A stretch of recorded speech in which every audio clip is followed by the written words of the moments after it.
Meu nome é Manuel Costa. Tenho 62 anos e na véspera do casamento da minha filha, o noivo teve a coragem de me ligar dizendo que a cerimônia seria apenas para gente importante. Desliguei o telefone na cara dele sem dizer uma palavra. No dia seguinte, quando ele chegou na igreja, descobriu que não havia mais casamento.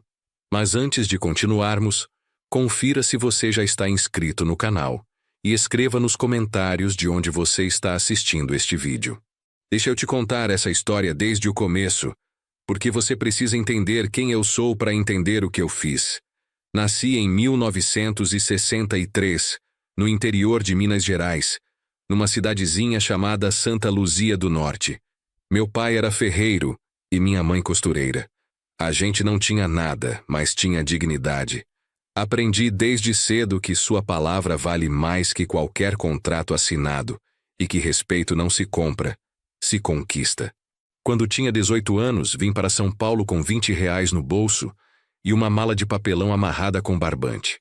Dormi 3 meses num quarto dividido com outros 6 rapazes na Zona Leste. Trabalhei de ajudante de pedreiro, entregador de gás, auxiliar de caminhão. Qualquer coisa honesta que aparecesse, eu pegava. Nunca tive vergonha de trabalho. Vergonha eu tenho de gente que olha para os outros de cima para baixo. Foi numa dessas entregas de gás que conheci Helena, minha falecida esposa. Ela morava num sobrado antigo na Vila Mariana. Era professora de escola pública. Quando toquei a campainha, ela desceu as escadas correndo, com um avental cheio de giz e aquele sorriso que iluminava qualquer lugar. Pediu para eu subir o botijão até a cozinha porque ela estava sozinha em casa. Conversamos por meia hora. Ela me ofereceu café e bolo de fubá. 3 meses depois, a gente estava namorando. Helena era diferente de todas as mulheres que eu tinha conhecido. Ela não ligava que eu fosse entregador de gás. Dizia que admirava homem trabalhador, homem de palavra. Os pais dela, esses sim, torceram o nariz no começo. Mas eu provei para eles que um homem honesto vale mais que 10 doutores sem caráter. Casei com ela em 1987, numa cerimônia simples na igreja do bairro. O padre era amigo dela e não cobrou nada. Os convidados trouxeram a comida. Foi o dia mais feliz da minha vida.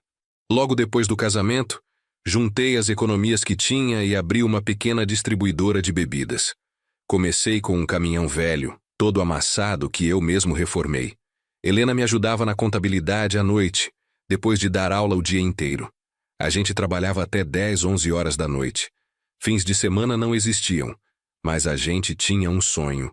Construir algo nosso, algo sólido que pudesse deixar para os nossos filhos. 2 anos depois, nasceu nossa Beatriz. Foi parto normal no Hospital das Clínicas. Lembro que segurei a mão da Helena durante as 12 horas de trabalho de parto. Quando ouvi o choro da minha filha pela primeira vez, chorei junto. Era uma menina, minha princesa. Prometi ali, naquele momento, que faria de tudo para dar a ela uma vida melhor que a minha. Beatriz cresceu vendo o pai trabalhar, vendo a mãe trabalhar. Não foi criada com luxo, mas nunca faltou nada.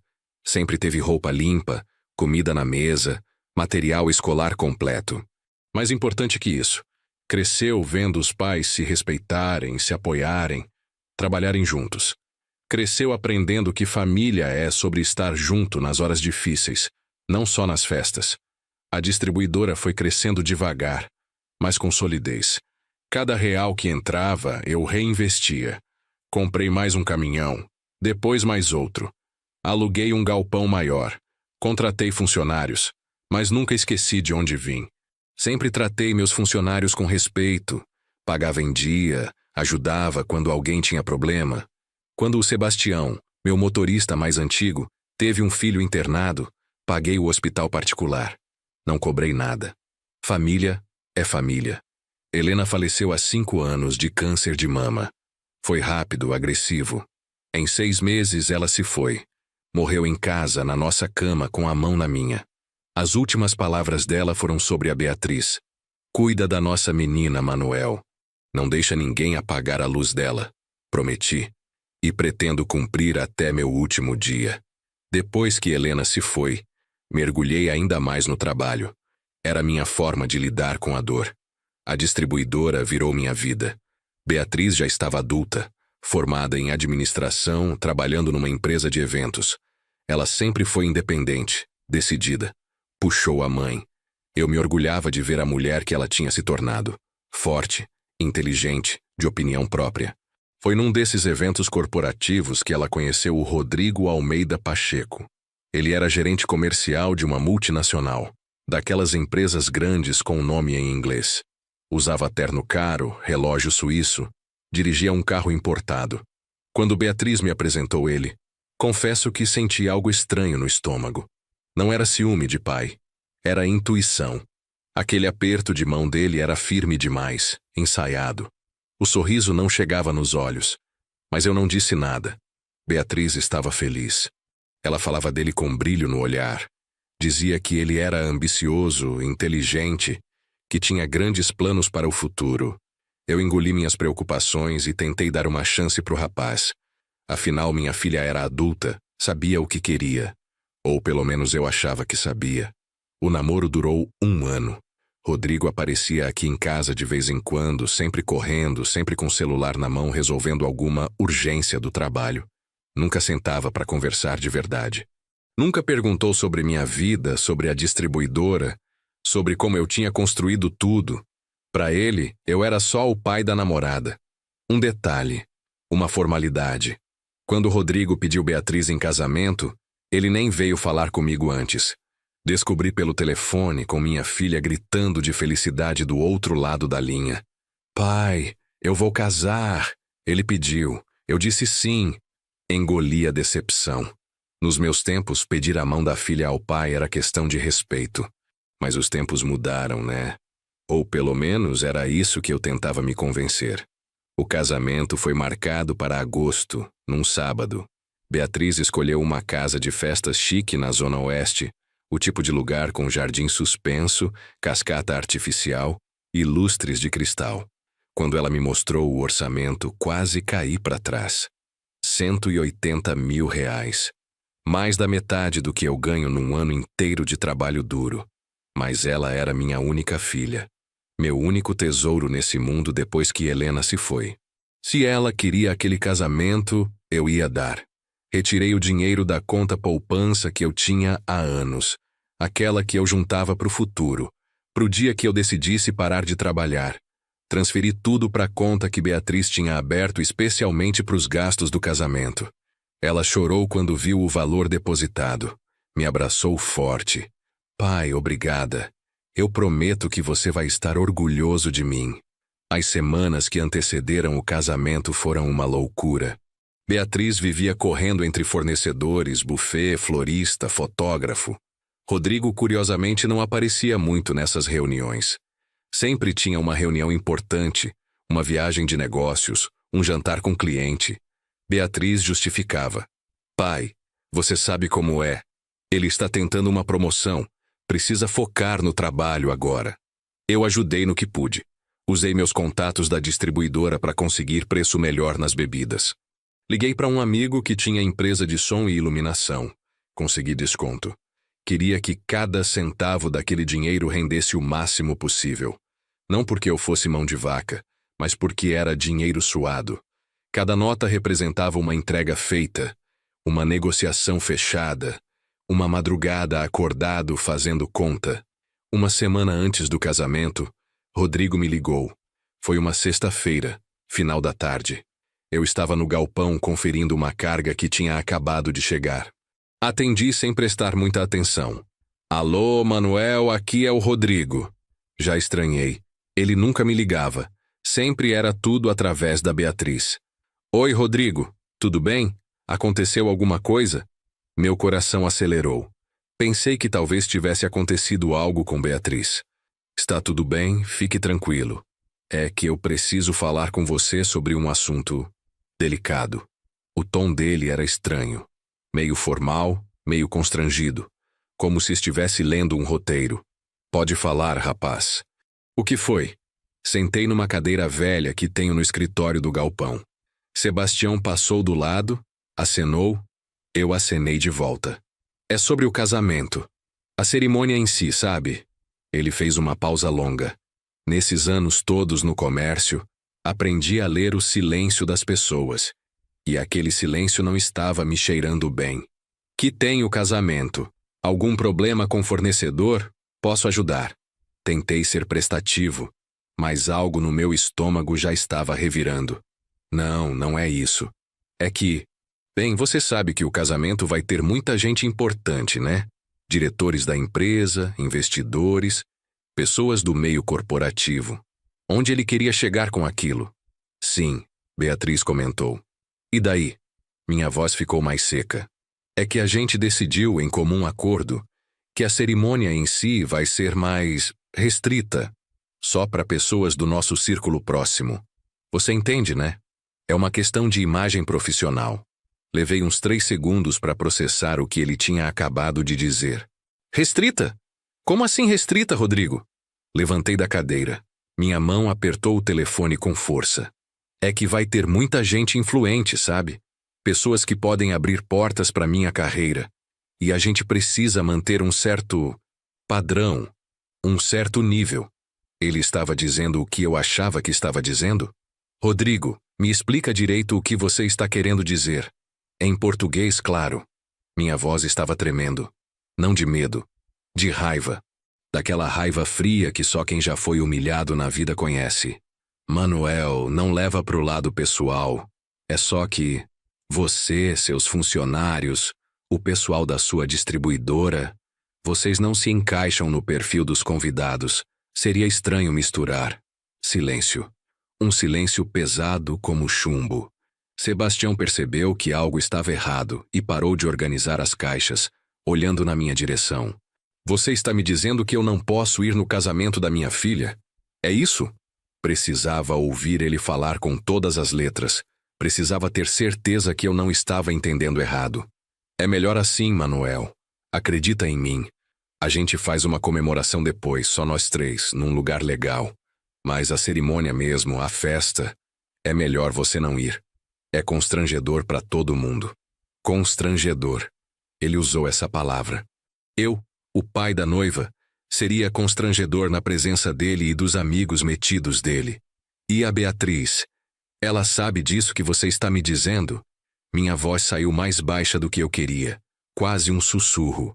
Ela concorda. Foi ideia dela, inclusive. Ela entende que é o melhor pro meu futuro. Pro nosso futuro. Aquilo foi como uma marretada no peito. Minha filha, minha Beatriz, a menina que eu criei, que eu peguei no colo quando chorava, que eu ensinei a andar de bicicleta. Entendo. Foi tudo o que consegui dizer. Sabia que você ia entender, Manuel. Você sempre foi gente boa, tranquilo. A gente se vê depois do casamento, beleza? Valeu. E ele desligou. Desligou como se tivesse acabado de marcar um almoço de negócios. Como se tivesse resolvido um problema qualquer de logística. Fiquei ali parado, segurando o telefone, olhando pro nada. Sebastião se aproximou. Seu Manuel, o senhor está bem? Ficou branco. Não respondi. Não conseguia. Minha cabeça estava zunindo. 82 anos de vida. 62 anos nesse mundo. 35 anos construindo um negócio honesto. 28 anos sendo pai. E agora me diziam que eu não era bom o suficiente para ver minha própria filha casar. Não era bom o suficiente porque não usava terno italiano. Porque não tinha diploma universitário. Porque meu carro era um Corolla velho, não um BMW. Porque meu trabalho era braçal, sujo, de gente comum. Eu era constrangedor, um incômodo. Um detalhe que precisava ser escondido para não manchar a imagem do noivo bem-sucedido. Sentei de novo. Coloquei a cabeça entre as mãos. Sebastião colocou a mão no meu ombro. Seu Manuel, o que aconteceu? Posso ajudar em alguma coisa? Olhei para ele. Sebastião estava comigo há 20 anos. Conhecia Beatriz desde pequena. Esteve no velório da Helena. Era mais que funcionário. Era família. O Rodrigo acabou de me ligar. Disse que eu não sou bem-vindo no casamento da minha filha. Falei devagar, testando as palavras na minha boca, como se falando em voz alta pudesse me ajudar a acreditar que aquilo era real. Sebastião ficou pálido. Como assim, seu Manuel? Isso não pode estar certo. A Bia nunca concordaria com isso. Ele disse que foi ideia dela. Minha voz quebrou um pouco nessa parte. Disse que ela entende que é melhor assim, que eu não me encaixo no perfil dos convidados. Sebastião soltou um palavrão baixinho. Não o repreendi. Eu estava pensando a mesma coisa. Desculpa, seu Manuel, mas isso é um absurdo. O senhor bancou tudo. Pô, o senhor é o pai dela. Foi aí que algo dentro de mim mudou. Não foi raiva. Raiva eu já tinha sentido. Aquilo foi algo mais frio, mais profundo. Foi clareza. Uma clareza cristalina sobre o que eu precisava fazer. Não ia fazer escândalo. Não ia ligar para Beatriz chorando. Não ia implorar para ser aceito num lugar onde claramente não era querido. Ia fazer exatamente o que o Rodrigo tinha pedido. Ia não ir no casamento. Mas ia não ir de um jeito que eles jamais esqueceriam. Levantei, peguei as chaves do carro. Sebastião, por favor, fecha aqui para mim. Preciso resolver umas coisas. Ele concordou, preocupado, mas não perguntou mais nada. Conhecia meu silêncio. Entrei no carro e dirigi até minha casa. Morava numa casa simples em Tatuapé, daquelas antigas, com quintal e garagem. A mesma casa onde criamos Beatriz, onde Helena plantou jasmim na entrada, onde a gente fez aniversários, natais, domingos em família. Entrei e fui direto pro escritório que eu tinha montado num dos quartos. Liguei o computador. Acessei a conta do banco. Olhei pro saldo da conta conjunta do casamento. R$180 mil. Cada centavo daquele dinheiro era meu. Cada centavo representava suor, trabalho, sacrifício.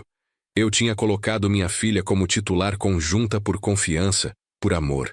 Agora essa confiança tinha sido quebrada. Transferi todo o dinheiro de volta para minha conta pessoal, R$180 mil. Com alguns cliques, o dinheiro voltou para onde tinha saído. A conta do casamento ficou zerada. Olhei para a tela por 1 minuto inteiro. Não senti culpa. Senti justiça. Se eu não era importante o suficiente para estar lá, meu dinheiro também não era. Mas isso não seria suficiente. Rodrigo era arrogante, mas não era burro. Ele ia tentar resolver. Ia usar o cartão de crédito. Ia fazer empréstimo. Ia pedir dinheiro para os pais. Eu precisava garantir que não houvesse casamento nenhum. Não por vingança. Por amor. Por proteção à minha filha.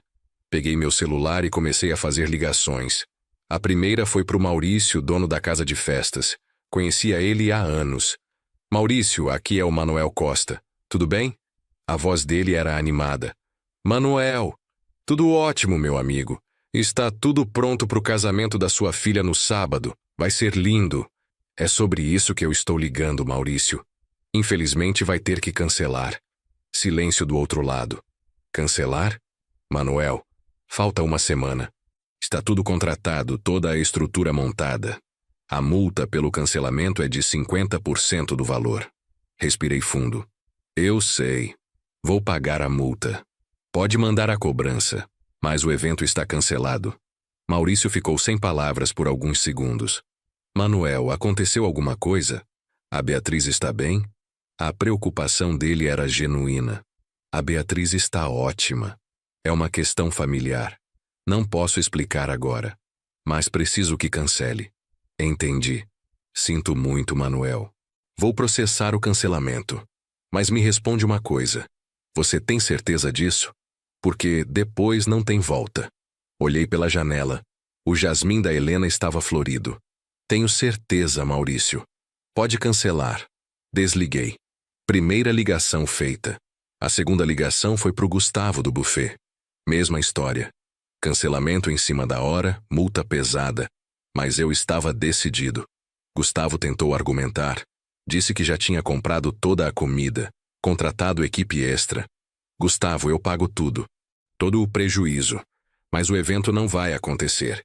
Terceira ligação, fotógrafo. Quarta, DJ. Quinta, florista. Sexta, decoradora. Em 2 horas liguei para cada fornecedor que Beatriz tinha contratado. Alguns eram meus conhecidos, outros não. Não importava. Cancelei tudo, cada detalhe daquele casamento que minha filha tinha planejado com tanto carinho. Paguei todas as multas sem pestanejar. O único que não cancelei foi a igreja. Aquilo não era comigo. Era entre eles e Deus. Mas o resto? O resto sumiu. Como se o casamento nunca tivesse existido. Quando terminei a última ligação, eram quase 9 horas da noite. Estava exausto. Não fisicamente. Emocionalmente. Fui até a cozinha, preparei um café. Sentei na mesa onde a gente comia todo domingo. Eu, Helena e Beatriz. Senti falta da minha esposa como nunca. Helena saberia o que dizer. Helena saberia se eu estava fazendo certo. Mas Helena não estava mais aqui. Eu estava sozinho nessa decisão. Pensei em ligar para Beatriz. Mas decidi que não. Se ela tinha concordado em me excluir do casamento dela, ela que descobrisse sozinha as consequências. Ela era adulta. Tinha feito uma escolha. Agora ia ter que lidar com o resultado dessa escolha. Terminei o café e fui dormir. Ou pelo menos tentar. Obviamente não consegui pregar o olho a noite inteira. Ficava imaginando a reação deles quando descobrissem. Ficava me perguntando se eu tinha exagerado. Se tinha sido muito duro. Mas então me lembrava das palavras do Rodrigo. Constrangedor. Não se encaixa. E a dúvida passava. Na manhã seguinte, sábado, acordei cedo. Fui pro galpão. Precisava manter a mente ocupada. Sebastião chegou logo depois. Seu Manuel, o senhor dormiu aqui? Está com cara de quem não pregou o olho. Sorri fraco. Dormi em casa. Mas dormir e descansar são duas coisas diferentes, né? Trabalhamos em silêncio a manhã toda, organizando estoque, conferindo notas fiscais, coisas rotineiras. Era reconfortante. Ali naquele galpão eu sabia quem eu era. Sabia qual era meu valor. Não precisava provar nada para ninguém. Por volta de meio-dia, meu celular tocou. Era Beatriz. Olhei para a tela. Deixei tocar. 1 vez, 2 vezes, 3 vezes. Atendi na 4ª. Oi, filha. Minha voz saiu mais calma do que eu esperava. Pai, o que você fez? Ela estava gritando. Histérica. Podia ouvir o Rodrigo falando alto ao fundo também. Fiz o quê, Beatriz? Mantive o tom neutro. O dinheiro. O dinheiro sumiu.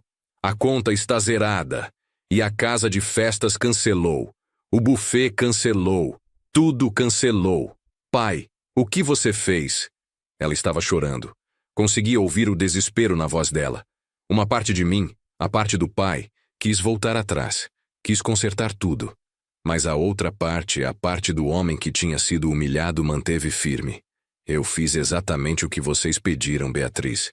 Vocês disseram que eu não era importante o suficiente para estar no casamento de vocês. Então achei que meu dinheiro também não seria importante o suficiente. Retirei ele. Silêncio do outro lado. Um silêncio pesado, tenso. Pai, o Rodrigo não deveria ter falado daquele jeito. Mas foi mal entendido. A gente não quis dizer... Interrompi ela.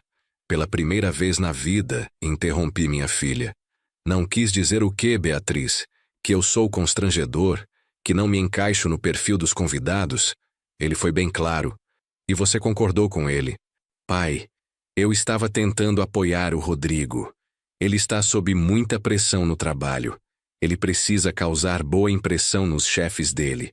Eu só estava tentando ajudar. A voz dela estava mais baixa agora. Menos histérica, mais defensiva. E para ajudar ele, você decidiu que era aceitável me excluir. Eu que te criei, que pagou tudo? Pai, não é assim. A gente ia fazer um jantar especial só com você depois. A gente não estava te excluindo de verdade. Era só uma questão de imagem. Imagem. Aquela palavra de novo. Como se imagem fosse mais importante que família. Como se aparecer bem nas fotos fosse mais importante que ter as pessoas certas ao seu lado. Beatriz, sua mãe morreu há 5 anos. As últimas palavras dela foram sobre você. Ela me pediu para cuidar de você, para não deixar ninguém apagar sua luz. E eu estou cumprindo minha promessa. Ela ficou quieta. Durante 28 anos, eu fiz de tudo por você. Trabalhei dobrado para você ter roupa de marca quando as amigas tinham. Paguei escola particular. Paguei faculdade. Pai, eu sei. E eu sou grata. Interrompi de novo. Deixa eu terminar. Eu nunca pedi nada em troca. Nunca cobrei. Porque é isso que pai faz. Pai dá sem esperar receber. Mas existe uma diferença entre não esperar nada e aceitar ser humilhado. E foi isso que vocês fizeram. Me humilharam. Pai, o Rodrigo estava errado. Eu reconheço. Mas a gente pode consertar isso. Por favor, devolve o dinheiro. A gente convida você para o casamento. A gente resolve isso. Agora ela estava implorando. E doía ouvir. Doía mais do que eu imaginava que doeria. Não, Beatriz, não resolve. Porque o problema não é o convite. O problema é que você permitiu que ele falasse assim de mim. O problema é que você concordou. O problema é que, no momento de escolher, você escolheu a imagem dele ao invés da dignidade do seu pai. Silêncio. Um silêncio que gritava mais alto que qualquer palavra. Então é isso? Você vai arruinar meu casamento por causa de orgulho? A voz dela tinha mudado. Estava ficando dura, ressentida. Não é orgulho, filha. É respeito. E se você não consegue ver a diferença, então eu falhei como pai. Essa frase doeu em mim mais do que nela, tenho certeza. Pai. Agora ela estava chorando de novo. Mas era um choro diferente. Menos desespero, mais mágoa. Quando você estiver pronta para conversar de verdade, eu estou aqui. Mas enquanto você achar que o que eu fiz foi errado, não temos o que conversar. E desliguei. Coloquei o celular no modo silencioso. Voltei para o trabalho. Sebastião não disse nada. Só colocou a mão no meu ombro e voltou para o trabalho dele também. Passamos o resto do dia em silêncio. O tipo de silêncio confortável entre pessoas que se entendem sem precisar de palavras.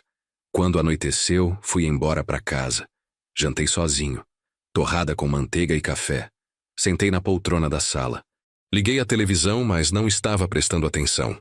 Minha cabeça estava longe.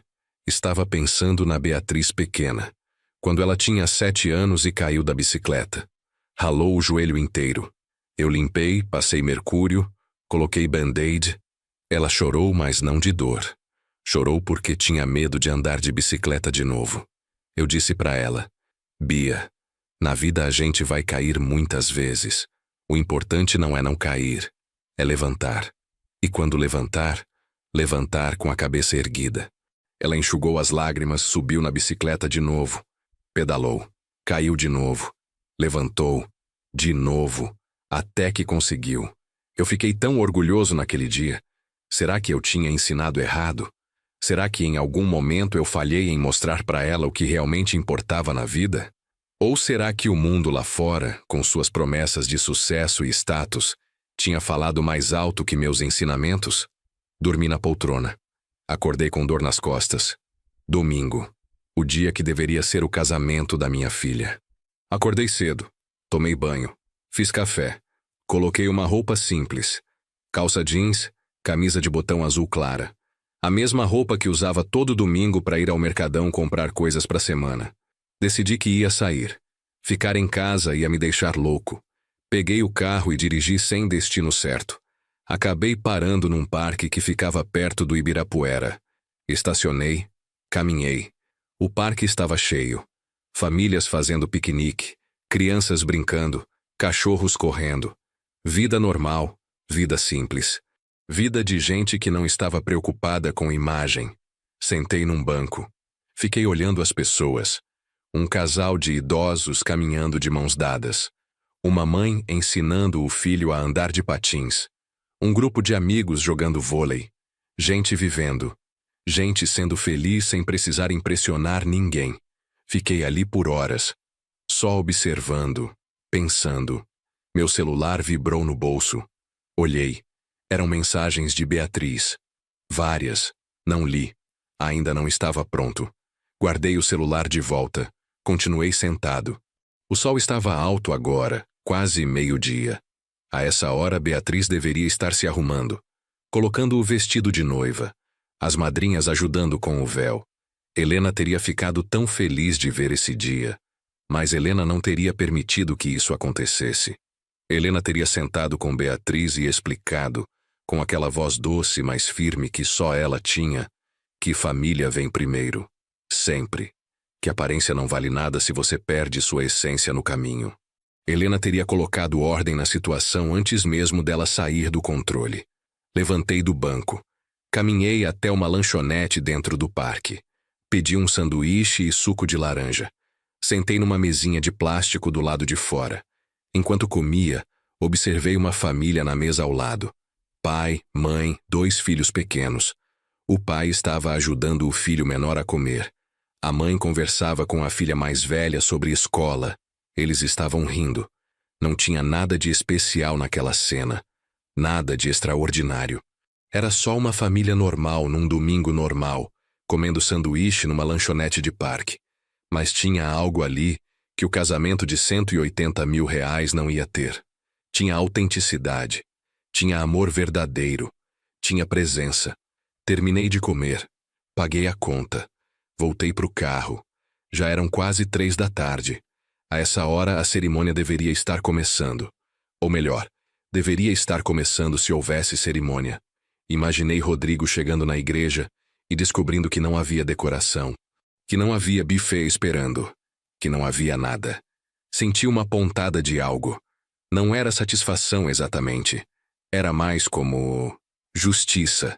Uma sensação de que o universo tinha se reequilibrado. Dirigi de volta para casa. Quando cheguei, tinha um carro parado na frente. Reconheci imediatamente. Era o carro de Beatriz, um Honda Civic prata que eu tinha dado de presente quando ela se formou na faculdade. Ela estava sentada nos degraus da entrada da casa. Ainda estava com a roupa de casa. Calça de moletom, blusa larga, o cabelo preso num coque bagunçado, sem maquiagem, os olhos vermelhos de tanto chorar. Quando me viu chegando, levantou. Ficamos parados, olhando um para o outro, pai e filha, separados por 3 metros e um oceano de mágoa. Posso entrar? A voz dela estava rouca, diferente, pequena. É sua casa também. Sempre foi. Abri a porta. Ela entrou. Foi direto para a cozinha, pro mesmo lugar onde tomávamos café todo domingo de manhã quando ela era criança. Sentou na cadeira que sempre foi dela. Esperei. Fiz café fresco. Coloquei 2 xícaras na mesa. Sentei na minha cadeira de sempre. O silêncio era pesado, mas não era agressivo. Era mais como o silêncio antes de uma tempestade. Você sabe que vai chover. É só questão de tempo. Beatriz mexia o café sem parar, mesmo sem ter colocado açúcar. Ele foi embora. Foram as primeiras palavras dela. Diretas, secas, como uma constatação. O Rodrigo? Perguntei, embora soubesse a resposta. É. Quando percebeu que não ia ter casamento, que não ia ter a festa com os chefes dele, com os contatos importantes, ele simplesmente foi embora. Disse que eu tinha arruinado tudo, que era culpa minha por não ter controlado você. Tomei um gole de café. Não disse nada, ela continuou. Ele disse que eu era burra por ter contado para você sobre a ideia de não te convidar. Disse que eu deveria ter mentido, ter te deixado de fora sem você saber. Disse que agora a carreira dele estava arruinada, porque ele não conseguiu fazer os contatos que precisava fazer. Ela olhou para mim, os olhos cheios de lágrimas. E sabe o que é pior, pai? Eu fiquei com raiva de você. Fiquei com raiva porque você tinha estragado meu casamento. Porque você tinha sido egoísta. Porque você não tinha pensado em mim. Ela limpou as lágrimas com as costas da mão. Levei a manhã toda para perceber que quem estragou não foi você. Fui eu. Eu e minha cegueira. Ela puxou a cadeira mais para perto da mesa. As mãos tremiam segurando a xícara. Quando o Rodrigo foi embora, eu fiquei sozinha no apartamento. Sozinha com o vestido de noiva pendurado no closet. Com os sapatos que eu tinha comprado especialmente. Com todas as revistas de casamento espalhadas pela sala. E percebi uma coisa. Percebi que em nenhum momento naquela manhã ele perguntou se eu estava bem, se eu estava triste, se eu precisava de alguma coisa. Ele só falou dele. Do quanto eu tinha arruinado a vida dele. Como se o casamento fosse só sobre ele. Como se eu fosse apenas um acessório para o sucesso dele. Lágrimas escorriam livremente agora. Aí eu lembrei de uma coisa. Lembrei que há 2 meses, quando eu tive aquela gripe forte, ele não foi me visitar nenhuma vez. Disse que não podia pegar doença porque tinha reuniões importantes. Você sabe quem apareceu? Você. Com sopa caseira, remédio e revistas para eu ler. Você ficou a tarde inteira comigo. Ela respirou fundo, tentando se controlar. Lembrei que quando a mãe morreu, o Rodrigo foi no velório. Ficou 15 minutos e foi embora. Disse que velório o deixava desconfortável. Você sabe quem segurou minha mão durante todo o enterro? Você. Quem dormiu no meu apartamento durante uma semana porque eu tinha medo de ficar sozinha? Você. Lembrei de quando eu perdi o primeiro emprego. Eu tinha 23 anos. Achei que minha vida tinha acabado. Chorei 3 dias seguidos. Você apareceu com pizza, refrigerante e me disse: Bia, porta que fecha é porque tem outra melhor se abrindo. Confia no processo. Uma semana depois, eu consegui o emprego na empresa de eventos. Ela levantou, deu a volta na mesa, ajoelhou do meu lado. Segurou minha mão, a mão dela estava gelada. Pai, eu sou uma idiota. Uma idiota completa. Eu estava tão encantada com o mundo dele, com os restaurantes chiques, com as viagens, com a promessa de uma vida glamourosa, que esqueci de olhar para o que realmente importa. Esqueci de olhar para o caráter dele, para a forma como ele tratava garçons, como ele falava dos funcionários dele, como ele nunca perguntava sobre o seu dia, sobre a distribuidora, sobre sua vida. Para ele você sempre foi invisível. E eu permiti. Eu permiti porque estava cega. Levantei, ajudei ela a se levantar. Abracei minha filha. Ela chorou no meu ombro. Chorou alto, chorou muito. Era o choro de quem percebe que errou, de quem perdeu algo, mas ganhou clareza. Fiquei ali, em silêncio, acariciando o cabelo dela, do mesmo jeito que fazia quando ela era pequena e tinha pesadelo. Ficamos assim por muito tempo. Quando ela finalmente se acalmou, sentamos de novo. Pai, eu sei que pedir desculpas não apaga o que aconteceu. Não apaga a humilhação que você sentiu. Não apaga as palavras horríveis que ele disse e que eu permiti. Mas eu preciso que você saiba que eu sinto muito. Muito mesmo. Sinto muito por ter colocado aparência na frente de essência. Por ter me esquecido de tudo que você e a mãe me ensinaram. Por ter deixado um homem me fazer acreditar que você não era importante. Porque você é. Você é a pessoa mais importante da minha vida. E eu quase perdi isso. Segurei a mão dela. Bia, você não me perdeu. Eu nunca vou embora. Eu sou seu pai. Vou estar aqui quando você precisar, sempre. Mas eu precisava que você aprendesse essa lição. Precisava que você entendesse que tem coisas que dinheiro não compra. Respeito é uma delas. Família é outra. Quando o Rodrigo me ligou naquele dia, eu podia ter feito escândalo. Podia ter ligado para você gritando. Podia ter ido até o apartamento de vocês fazer barraco. Mas não fiz nada disso. Porque às vezes, Bia, a maior lição vem quando a gente deixa as consequências falarem por si mesmas. Ela assentiu. Você fez certo, pai. Se você tivesse brigado, eu teria ficado do lado dele. Teria achado que você estava sendo dramático. Teria me casado mesmo assim, só para provar um ponto. Mas você deixou que eu visse com meus próprios olhos quem ele realmente era. E foi a coisa mais difícil e mais importante que você podia ter feito. Levantei, fui até a geladeira. Peguei ingredientes. Você comeu hoje? Ela negou com a cabeça. Então vou fazer aquele macarrão que você adora. O que sua mãe fazia todo domingo. Ela sorriu pela primeira vez. Um sorriso pequeno, triste, mas genuíno. O molho de tomate com manjericão fresco? Esse mesmo. Vou fazer bastante. Você vai comer, vai tomar um banho quente, vai dormir no seu quarto de sempre. Amanhã a gente conversa sobre o resto. Enquanto cozinhava, ela ficou ali, na mesa, me observando. O silêncio agora era confortável. Era o silêncio de quem está em casa, de quem está seguro.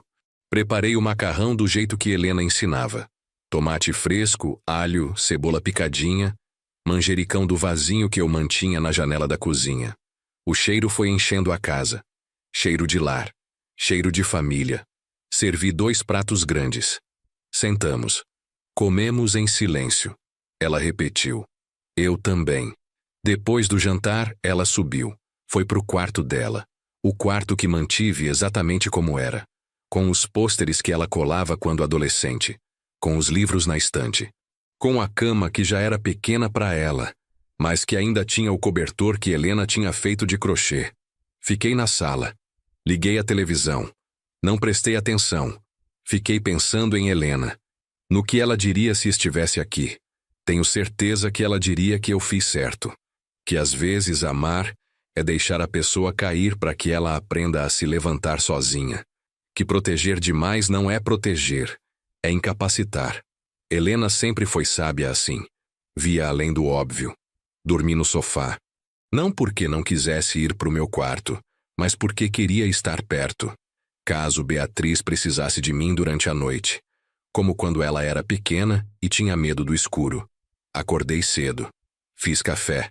Coloquei a mesa do café da manhã. Pão francês, manteiga, requeijão, frutas.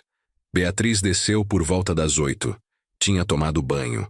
Estava com uma das blusas antigas dela que tinha deixado aqui. Bom dia, pai. A voz ainda estava triste, mas tinha uma calmaria. Uma aceitação. Bom dia, filha. Dormiu bem? Ela assentiu. Dormi.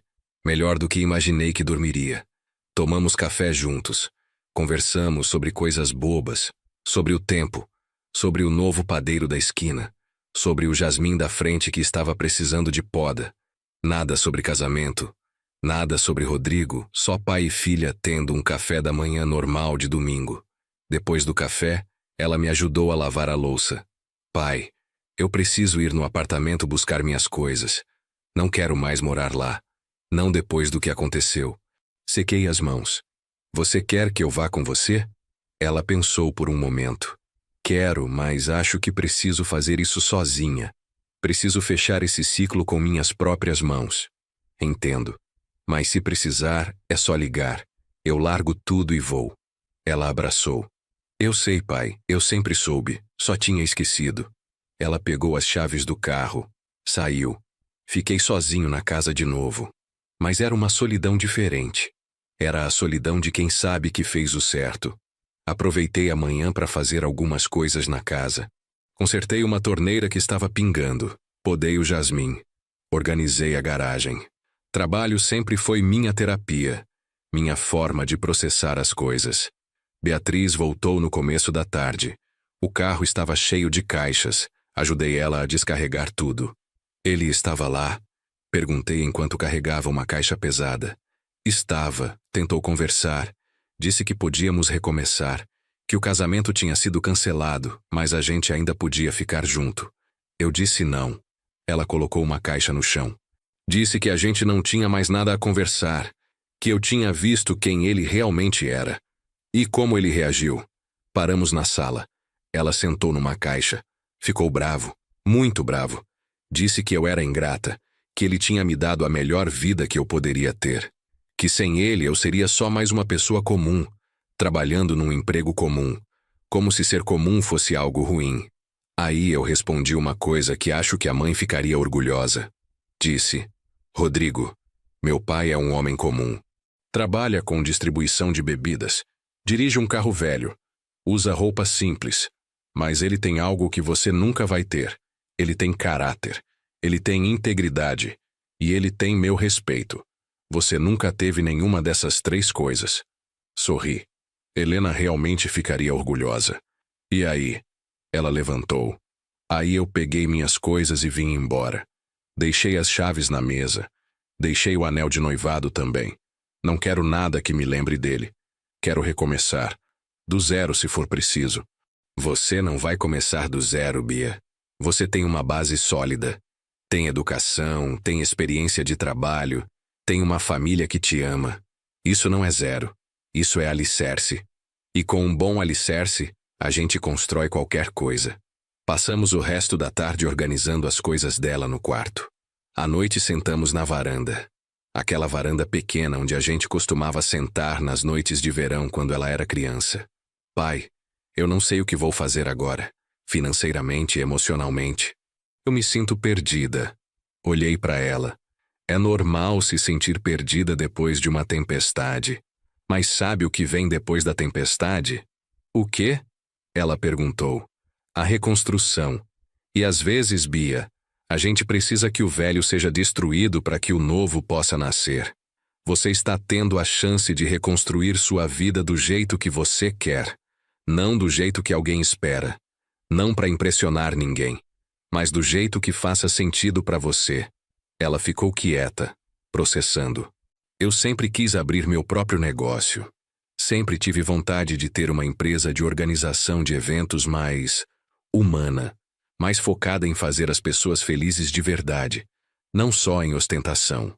Os olhos dela brilharam pela primeira vez em dias. Então faz, disse simplesmente. Mas, pai, para abrir uma empresa precisa de dinheiro, precisa de investimento inicial. Eu não tenho isso agora. Me levantei, entrei na casa, voltei com um envelope, coloquei na mão dela. Abre. Ela abriu curiosa. Dentro tinha um cheque de 50 mil reais. Pai, o quê? Eu não posso aceitar isso. Ela tentou devolver. Não aceitei. Pode sim, esse dinheiro é seu. Era parte do que eu tinha separado para o casamento. A outra parte foi para pagar as multas dos cancelamentos. Mas esse aqui sobrou. E eu quero que você use para construir algo seu. Algo de verdade. Ela começou a chorar de novo. Mas era um choro diferente. Era choro de gratidão, de alívio, de esperança. Pai, eu não mereço isso. Não depois do que eu fiz. Segurei o rosto dela entre minhas mãos. Bia, todo mundo merece uma segunda chance. Você errou, reconheceu, aprendeu. Agora é hora de seguir em frente. E eu vou estar aqui. Não só com dinheiro, mas com experiência. Eu construí um negócio do zero. Sei o que funciona e o que não funciona. Posso te ajudar. Posso te ensinar. Mas a empresa vai ser sua. A decisão vai ser sua. O sucesso vai ser seu. Ela abraçou o envelope contra o peito. Eu prometo que vou fazer dar certo, pai. Prometo. Eu sei que vai. Porque você tem o que o Rodrigo nunca teve. Você tem coração. Você tem empatia. E agora, depois de tudo isso, você tem sabedoria. Essa combinação é imbatível. Ficamos na varanda até tarde, conversando, fazendo planos, sonhando juntos, como pai e filha, como deveria ser. Nas semanas seguintes, Beatriz mergulhou no projeto da empresa. Ficava horas no meu escritório improvisado, fazendo planilhas, pesquisando fornecedores, criando propostas. Eu ajudava quando ela pedia, dava opinião quando ela perguntava, mas deixava ela liderar. Era o negócio dela, afinal. Um mês depois, ela registrou a empresa. Costa Eventos. Quando ela me mostrou o registro com o meu sobrenome ali, chorei. Não de tristeza, de orgulho. Pai, eu quero que esse nome seja uma homenagem a você e à mãe. A tudo que vocês construíram. A tudo que vocês me ensinaram e que eu tinha esquecido. O primeiro evento que ela organizou foi um casamento. Irônico, não? Mas era um casamento pequeno, simples. Um casal jovem que não tinha muito dinheiro, mas queria celebrar com as pessoas que amavam. Beatriz fez um trabalho incrível. Focou no que importava. O amor entre eles, a presença da família, a genuinidade da celebração. O casamento foi num sítio simples, decoração rústica, comida caseira. Mas foi lindo. Foi real. No final, os noivos choraram agradecendo. Disseram que foi o casamento perfeito. Não porque foi caro ou luxuoso, mas porque foi verdadeiro. Beatriz voltou para casa naquele dia com um sorriso que eu não via há meses. Pai, eu finalmente entendi. Ela disse sentada na mesa da cozinha. Entendi o quê? Perguntei. O que você tentou me ensinar? Que o valor das coisas não está no preço delas, está no significado. Aquele casal hoje gastou menos de 15 mil reais no casamento inteiro. Mas foram as 15 mil reais mais bem gastas que eu já vi. Porque eles gastaram no que importa.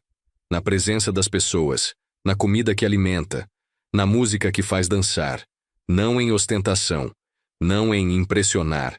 E sabe o que foi mais lindo? No final, a avó do noivo veio falar comigo. Disse que foi o casamento mais bonito que ela já tinha visto. E ela tem 80 anos. A empresa de Beatriz começou a crescer. Devagar, mas de forma sólida. Ela se especializou em eventos pequenos e médios com foco em autenticidade. Casamentos, aniversários, comemorações de empresa. Tudo com o toque dela. Pessoal, caloroso, verdadeiro. As indicações começaram a vir. Boca a boca. 3 meses depois do não casamento, Sebastião me chamou no galpão. Seu Manuel, tem um rapaz aí na frente querendo falar com o senhor. Estranhei. Não tinha reunião marcada. Quem é? Sebastião fez uma cara estranha. Ele disse que é o Rodrigo, o ex-noivo da Beatriz. Meu primeiro instinto foi mandar embora, mas a curiosidade falou mais alto. Manda ele entrar. Rodrigo entrou no meu escritório do galpão. Estava diferente, menos arrogante. O terno ainda era caro, mas estava amarrotado. O cabelo não estava tão perfeitamente penteado. Ele parecia menor de alguma forma. Manuel, obrigado por me receber. Ele ficou de pé, sem jeito. Não ofereci cadeira. O que você quer, Rodrigo? Minha voz era neutra. Nem amigável, nem hostil. Eu vim pedir desculpas. Isso me surpreendeu. Desculpas. Repeti, testando a palavra. Pelo que eu disse. Pela forma como tratei você. Foi imperdoável. Cruzei os braços. E o que te fez mudar de ideia? Há 3 meses você achava que eu era constrangedor, que eu não me encaixava no seu mundo importante. Ele baixou a cabeça. Eu perdi tudo, Manuel. A promoção que eu tanto queria não veio. Os contatos que eu achava que tinha não eram tão sólidos quanto eu pensava. Descobri que as pessoas que eu achava que eram meus amigos só estavam perto de mim quando eu tinha algo a oferecer. Quando o casamento cancelou, quando eu não pude mais fazer os eventos de networking que eu tinha planejado, todo mundo sumiu. Percebi que eu tinha construído minha vida em areia movediça. Ele levantou o olho, me encarou. E a Beatriz? Como ela está? Minha voz ficou mais dura. A Beatriz não é mais sua preocupação. Mas se você quer saber, ela está ótima. Abriu a própria empresa. Está indo muito bem. Aprendeu a focar no que realmente importa. Eu sei. Vi no Instagram dela. Ele deu um sorriso triste. Fiquei feliz por ela. De verdade. Ela merece coisa boa. Merece alguém que veja o valor dela. Coisa que eu não fiz. Ele respirou fundo. Manuel, eu não vim aqui esperando perdão. Eu sei que não mereço. Vim porque precisava olhar nos seus olhos e dizer: você estava certo. Estava certo em fazer o que fez. Estava certo em me mostrar que respeito não é algo que se negocia. Estava certo em proteger sua filha, mesmo que de um jeito que doeu. E eu sinto muito, muito mesmo. Não só por ter perdido ela, mas por ter sido tão cego a ponto de não ver que o homem que eu considerava inferior era na verdade 10 vezes o homem que eu sou. Fiquei em silêncio por um longo momento. Rodrigo, eu não vou dizer que aceito suas desculpas. Porque o que você fez não foi só me desrespeitar. Foi desrespeitar minha filha. Foi fazê-la escolher entre a família e você. E isso eu não perdoo fácil. Mas vou dizer uma coisa. O fato de você estar aqui, reconhecendo seus erros, já é alguma coisa. Muita gente passa a vida toda sem conseguir fazer isso. Então aprenda com isso. Use isso para ser uma pessoa melhor. Não por mim. Não pela Beatriz. Mas por você mesmo.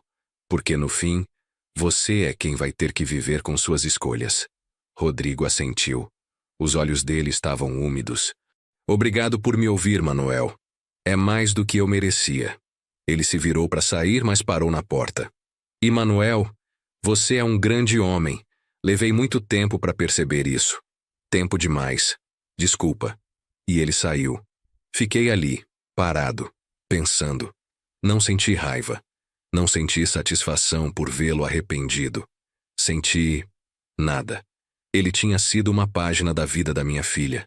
Uma página que tinha sido virada. E agora a história continuava. Sem ele. Como deveria ser. Naquela noite contei para Beatriz sobre a visita do Rodrigo. Ela ouviu em silêncio. Quando terminei, ela apenas disse: espero que ele aprenda. Espero que ele se torne uma pessoa melhor. Não por mim, mas por ele. E principalmente pela próxima mulher que cruzar o caminho dele. Fiquei orgulhoso da maturidade dela. 6 meses se passaram. A empresa da Beatriz estava consolidada. Ela tinha alugado uma pequena sala comercial, Tinha contratado uma assistente. Os eventos se multiplicavam.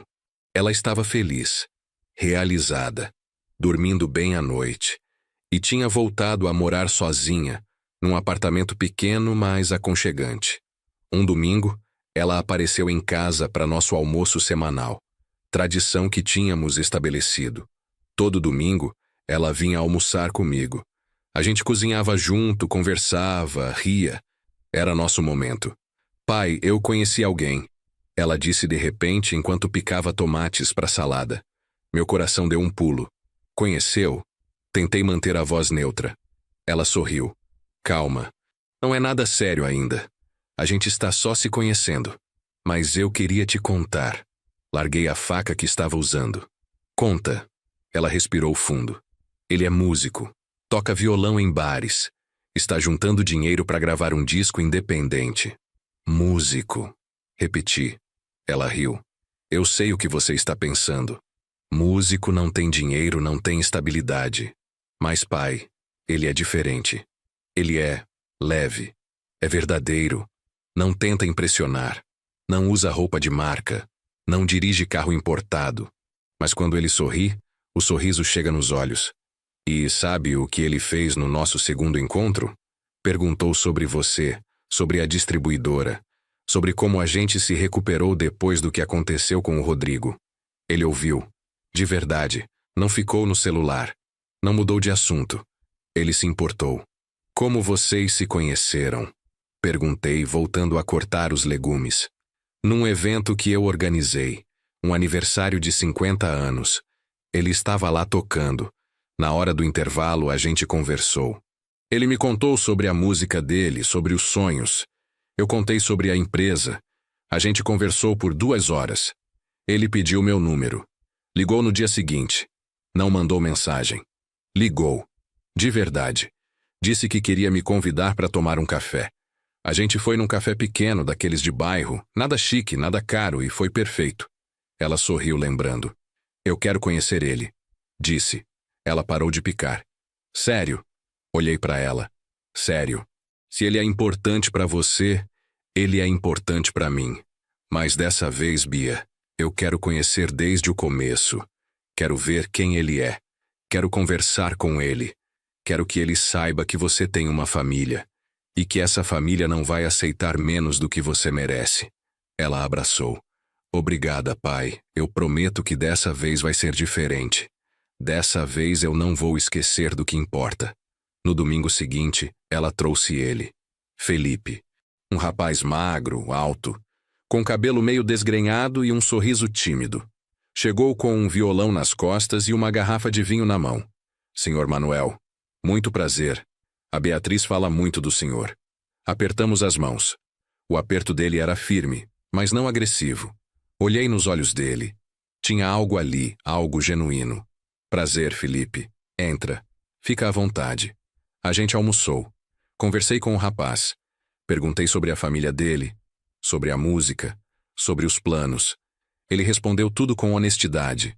Disse que ganhava pouco, que às vezes tinha dificuldade para pagar o aluguel, mas que amava o que fazia, que não trocaria a música por um emprego que pagasse melhor, mas que o fizesse infeliz. Gostei da honestidade. Gostei que ele não tentou me impressionar. Depois do almoço, ele pegou o violão. Posso tocar uma música? Assenti. Ele tocou.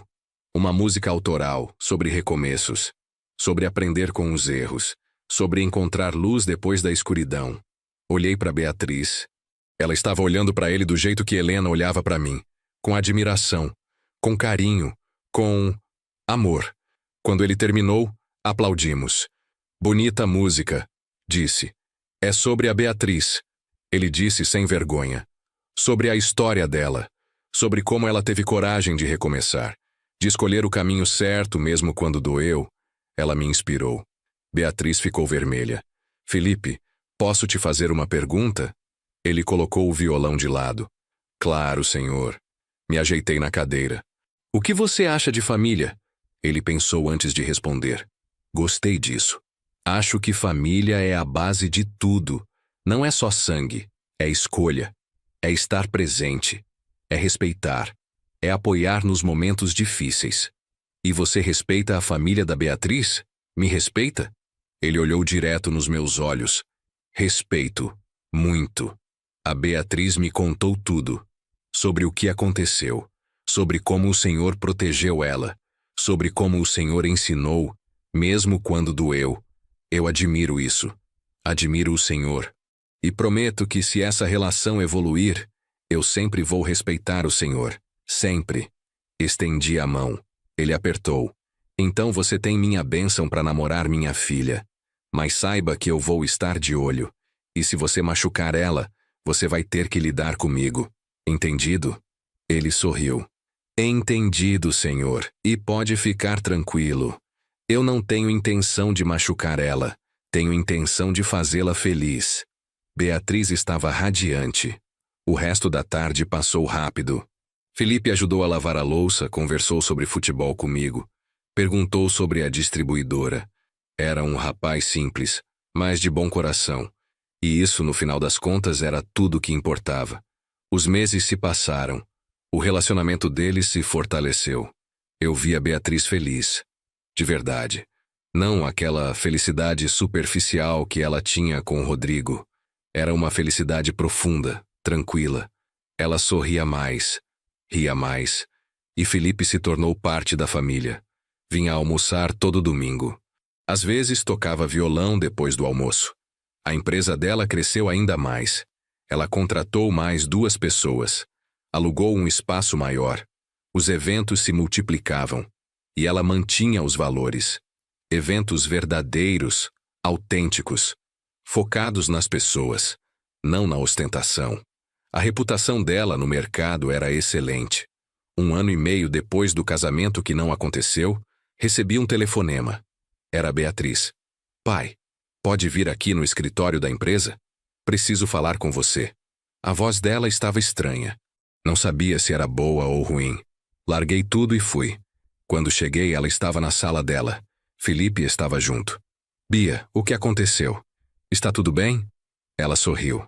Aquele sorriso que só ela tinha. O sorriso da Helena. Está tudo ótimo, pai. Mais que ótimo. Felipe se levantou, nervoso. Senhor Manuel, eu gostaria de pedir a mão da sua filha em casamento. Meu coração parou por um segundo. Eu sei que talvez seja cedo. A gente namora há 1 ano. Mas eu tenho certeza. Certeza que ela é a mulher da minha vida. Certeza que eu quero construir uma família com ela. E dessa vez, Senhor, eu estou fazendo do jeito certo. Estou pedindo a bênção do Senhor primeiro, porque eu respeito o Senhor. Respeito a opinião do Senhor. E não vou fazer nada sem sua aprovação. Olhei para Beatriz. E você? O que você acha? Ela levantou. Veio até mim. Pai, eu amo ele. Amo de verdade. Não é paixão louca. Não é ilusão. É amor de verdade. É acordar todo dia e escolher ele. É saber que nos dias difíceis ele vai estar do meu lado. É o que a mãe tinha com você. Senti os olhos encherem de lágrimas. Helena teria adorado você, Felipe. Disse olhando para o rapaz. Teria adorado sua simplicidade, sua honestidade. E tenho certeza que ela estaria feliz de ver a filha dela com um homem de verdade. Virei para ele. Você tem minha bênção. Mas tem minha bênção de verdade. Com todo o meu apoio, todo o meu respeito. Felipe abraçou. Obrigado, Senhor. Obrigado. Eu prometo que vou cuidar dela. Vou respeitar ela. E vou respeitar o Senhor. Sempre. Beatriz chorava. Abraçou a gente. Ali naquela sala pequena de escritório, a gente ficou. Pai, filha e futuro genro. Uma família de verdade. O casamento foi marcado para 6 meses depois. Mas dessa vez foi completamente diferente. Foi num sítio simples, no interior. 60 convidados. Só família e amigos próximos. Decoração rústica, feita pela própria Beatriz. Comida caseira, preparada por um buffet pequeno de uma senhora que fazia quitandas. Felipe tocou violão na cerimônia. Cantou a música que tinha feito para Beatriz. Não tinha olho seco na plateia. Eu levei minha filha até o altar. Dessa vez sem medo, sem dúvida. Levei ela com orgulho. Com certeza de que estava entregando ela para um homem bom. Quando o padre perguntou quem entregava a noiva, eu disse alto e claro: eu, em nome da minha família. A festa foi simples, mas linda. Teve dança, teve música ao vivo. Os amigos músicos do Felipe tocaram de graça. Teve comida boa, teve risada, teve presença, teve amor. No final da noite, Beatriz veio falar comigo. Pai, obrigada. Abracei ela. Por quê, filha? Por tudo. Por ter me ensinado o que realmente importa. Por ter tido coragem de me deixar cair quando eu precisava aprender. Por ter me mostrado que família é sobre estar junto de verdade, não sobre aparecer. Esse casamento, esse aqui, é o casamento que eu sempre quis. Só não sabia. Seu Felipe é um bom homem, Bia, cuida dele. E deixa ele cuidar de você. Ela sorriu. Vou cuidar, pai. E você? Vai continuar morando sozinho naquela casa grande? Dei de ombros. Sozinho eu não estou. Tenho você, tenho o Felipe, tenho o Sebastião e o pessoal da distribuidora. Tenho as memórias da sua mãe. Está bom assim. Mas a verdade é que a casa estava grande demais. Vazia demais. Depois que Beatriz saiu de vez, depois que ela casou, a solidão batia mais forte. Mas estava tudo bem. Eu tinha 62 anos. Tinha construído uma vida digna. Tinha criado uma filha incrível. Tinha um genro que respeitava. Tinha um negócio sólido. Tinha feito o que precisava fazer. 3 meses depois do casamento, Beatriz apareceu em casa num domingo. Estava com aquele brilho diferente no olhar. Pai, tenho uma notícia. Meu coração acelerou. Que notícia? Ela sorriu. Aquele sorriso imenso. Você vai ser avô. O mundo parou. Avô? Repeti sem acreditar. 8 semanas. Acabei de descobrir. Você vai ser avô, pai. Sentei. As pernas fraquejaram. Avô. Comecei a chorar. Chorei como não chorava há anos. Chorei de alegria. Chorei de gratidão. Chorei pensando que Helena não estava aqui para ver isso. Mas de alguma forma, eu sabia que ela estava vendo. Beatriz abraçou. Pai, se for menina, a gente vai chamar de Helena, em homenagem à avó. Não consegui falar. Só abracei minha filha. Abracei e chorei. Chorei pelo passado que foi difícil. Pelo presente que era bom. E pelo futuro que estava chegando. Os meses se passaram. A barriga da Beatriz cresceu. Eu ajudei ela e o Felipe a montar o quartinho do bebê. Pintei as paredes, montei o berço, coloquei prateleiras. Foi uma das coisas mais gratificantes que já fiz. Ver minha filha construindo sua própria família. Do jeito certo, com o homem certo. E numa noite de março, recebi a ligação. Pai, está na hora. Estamos indo para o hospital. Larguei tudo. Dirigi como louco. Cheguei no hospital, Felipe estava nervoso no corredor. Como ela está? Perguntei. Está indo bem, está forte. Corajosa como sempre. Ele sorriu, mas estava pálido de nervoso. Ficamos ali, esperando. Horas se passaram. E então, ouvimos. Um choro. Um choro forte, saudável. Uma enfermeira saiu. É uma menina, mãe e bebê passam bem. Podem entrar em alguns minutos. Olhei para o Felipe. A gente se abraçou. 2 homens chorando no corredor de hospital, sem vergonha nenhuma. Quando pudemos entrar, lá estava ela. Minha Beatriz, suada, cansada, mas com um sorriso que iluminava o quarto inteiro. E nos braços dela, um pacotinho pequeno. Minha neta, Helena. Me aproximei devagar. Olhei para aquele rostinho, tão pequeno, tão perfeito. E vi minha esposa. Vi a Helena nos olhos daquela criança. Quer pegar ela, pai? Beatriz estendeu o bebê. Peguei com cuidado. Aquele peso gostoso de um recém-nascido. Olhei para minha neta. Oi, Helena. Eu sou seu avô. Seu avô Manuel. E eu prometo para você a mesma coisa que prometi para sua mãe quando ela nasceu. Vou te ensinar o que realmente importa na vida.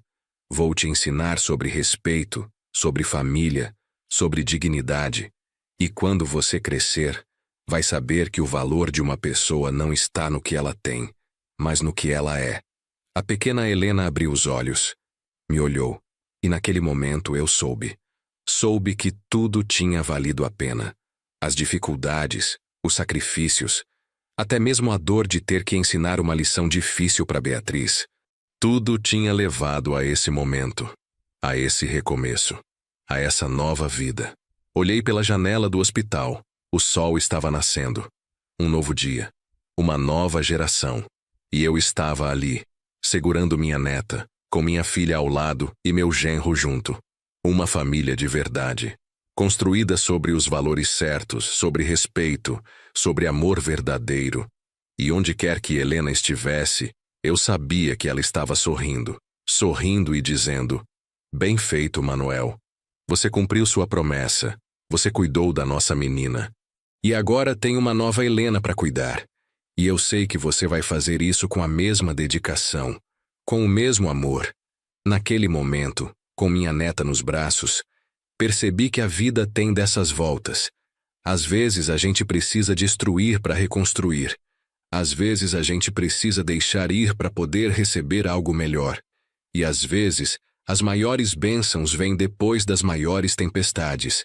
O casamento de R$ 180.000 não aconteceu, mas em seu lugar nasceu algo muito mais valioso. Nasceu sabedoria. Nasceu uma família mais forte. Nasceu um amor mais verdadeiro. E agora, nascia uma nova vida. Uma vida que ia crescer sabendo o que realmente importa. Devolvi a bebê para Beatriz. Sentei na cadeira ao lado da cama. Olhei para minha família. E senti paz. Uma paz profunda. A paz de quem fez o certo mesmo quando foi difícil. A paz de quem construiu algo sólido, algo real, algo que vai durar. E se eu pudesse voltar atrás, fazer tudo de novo, eu faria exatamente igual. Porque no final, o que fica não são os casamentos caros, os carros importados, as roupas de marca. O que fica é a família. O que fica é o respeito. O que fica é o amor verdadeiro. E isso, ninguém nunca vai poder tirar da gente. Fim. E se você chegou até aqui, e essa história tocou seu coração de alguma forma, deixe seu comentário contando o que achou. E se você acredita que respeito e família valem mais que qualquer ostentação, deixe seu like e se inscreva no canal. Até a próxima história.